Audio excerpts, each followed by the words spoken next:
სახელითა მამისათა და ძისათა და სულისა წმინდისათა ჩვენთან არს მართლა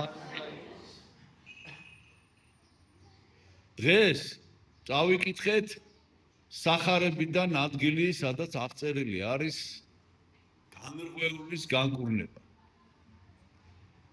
სახარებაში რამდენიმე შემთხვევაა განრღვეულის განკურნების ეს არის ის შემთხვევა როდესაც ოთხმა მეგობარმა განრღვეული მიიყვანა ქრისტესთან და რადგან ვერ შევიდნენ ჭერი ახადეს სახურავს და ჭერიდან ჩამოუშვეს თოკებით და დაუხდეს წინ და ეს არის ალბათ ერთ-ერთი ყველაზე განმეორებადი ადგილი თვითონ ამ კონკრეტული განრღვეულის განკურნება და არა მარტო სახარებაში, არამედ წლის კალენდარში. ანუ ჩვენ ამ თემაზე ვისაუბრეთ ცოტა ხნის წინ, ეს იყო დიდმარხვის მეორე კვირა.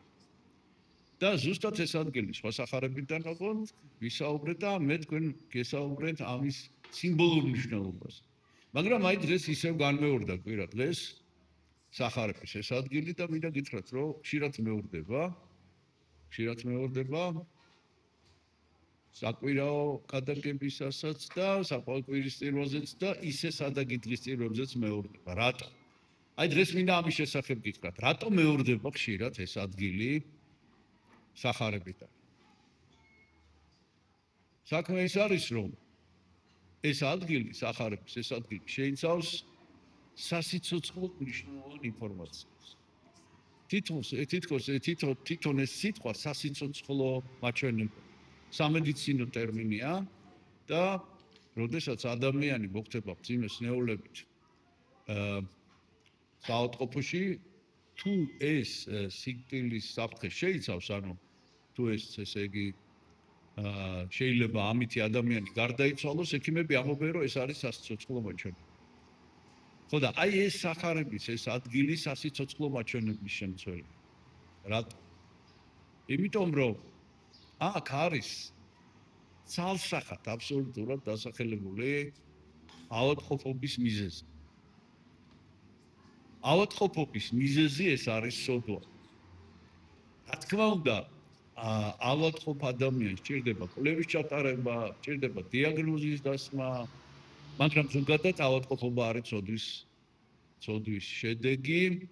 ერთის მხრივ ეს არის პირველყოფილი პირველადი ცოდვის შედეგი, რომელიც ადამა ჩაიდინა სამოთხეში და ამის გამო გაჩნდა საერთოდ ესეთი ცნება, საერთოდ სნეულების. სნეულება მანამდე არ არსებობდა. აი ადამიანის შეცოდების შემდეგ ადამიანი დასნეულდა. და მეორე მხრივ ხშირად ხდება ესე, რომ კონკრეტული დაავადება კონკრეტული ცოდვის შედეგია. თუმცა ამის გამოკვლევა, ამისი ძიება ყოველთვის არ არის ეფექტური, მაგრამ ჩვენ აქედან ერთი რამ უნდა დავიმახსოვროთ. ჯერ ერთი უნდა ვიცოდეთ, რომ ადამიანის ავადმყოფობა აუცილებლად ცოდვის შედეგია და მეორე უნდა ვიცოდეთ ის, რომ თუ ეს არ არის რაღაცა მსუბუქი, ხელის გაჭრაც კი, აი ხელს რო გაიკაწრავს ადამიანი, ესეც ცოდვის შედეგია. ოღონდ აქ არ შეიძლება ამისი ეხლა კონკრეტულად რაღაც მოქმედებასთან დაკავშირება და მით უმეტეს იმის თქმა, რომ აი მე ღმერთმა დამსაჯა იმითი რომ ეს არა, ეს ესე არა.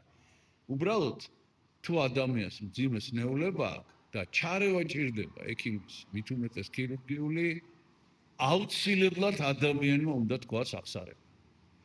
და მოინანიოს თავის სოდვები. ეს არის საწინდარი განკურნების. მე ადრეც მithქვამს, რომ იყვნენ ისეთი ცნობილი ექიმები, ქირურგები განსაკუთრებით, რომლებიც არავითარ შემთხვევაში ოპერაციას არ აკეთებდნენ, თუ პაციენტი აღსარებას არ ეთხოვდა. იმიტომ რომ ექიმმა აუცილებლად უნდა გამოკითხოს სნეულს, მისი ცხოვრება, მისი ეს ახლა რა თქმა უნდა, სერიოზულ ცოდვებზე ლაპარაკი, სერიოზულ შემთხვევებზე, სერიოზულ ავადმყოფობაზე და უნდა იცოდეს მიზეზი რა არის. მიზეზი რა არის, იმიტომ რომ შეიძლება ქართული გამოთქმა არ აქვს, შეიძლება თავი მოვქონო, მაგრამ თუ ეს ინფექცია, თუ ეს ავადმყოფობა ძინფესვიანად არ აღმოხარი, უნდა იცოდეს სად არის ამისი თავი. მაშინ სრული განკურნება ვერ იქნება. აი ეს არის დღევანდელი სახარების შინაარსი და კიდევ ერთხელ მინდა გაგიმეოროთ, რომ ავადმყოფობა აუცილებლად ყოველთვის არის ცოდვის შედეგი. რომელიც ცოდვის შეიძლება ჩვენ ეს არ ვიცოდეთ, მაგრამ ცოდვის შედეგია და დასკვნა ის არის რომ ჩვენ უნდა ვთქვათ აღსარება და უბრალოდ ხშირად უნდა ვთქვათ ეს აღსარება არ არის აუცილებელი რომ ალბათ გავხდით და კიდევ ერთ გარემოებას მინდა ხაზი გაუსვა ჩვენთან ნუ სხვაგანაც ალბათ მაგრამ ჩვენთან განსაკუთრებით არის გავრცელებული რაღაც ესეთი სრულწმენა რომ თუ ადამიანი განსაკუთრებით ასაკოვანი ადამიანი ძალიან ავათარი და შესავაზე აღსარების თქოს უბრალოდ არ თავაზობენ ხოლმე ზიარებას რომ ეგონება რომ კვდება ანუ ესე იგი ესეთი გავრცელებული სრულწმენა რომ აუცილებლად ადამიანი ესე იგი თუ კვდება მაშინ და თქოს აღსარება ან კიდევ უარესი რომ თუ აღსარებას ამბობს ესე იგი მოკვდება არა ეს ესე არა ადამიანმა ხშირად უნდა თქოს აღსარება და ხშირად უნდა მიიღოს წმინდა ზიარება და ძირითადად სახარების ეს ადგილი გარღვეულის განკურნება გვასწავლის ამას მე აღარ მოვყვები მის შინაარს და შეგიძლიათ მოისმინოთ ეს საუბარი დილვარდის მეორე კვირის განღვეულის განკურნება ესე ქვია საუბარს ვერცვა დაგლოცოთ ჩვენთან არს ღმერთი